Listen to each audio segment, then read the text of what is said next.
Hello everyone! In this video, I'm going to show you how to upload documents to Wise.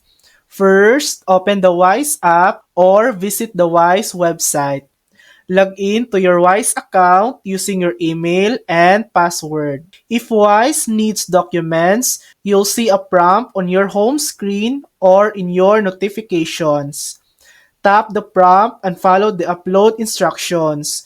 You may be asked to provide a valid ID like a passport or driver's license, proof of address like a utility bill or bank statement, selfie for identity confirmation. Once uploaded, Wiles will review your documents. Verification usually takes a few hours up to 2 days. And that's it.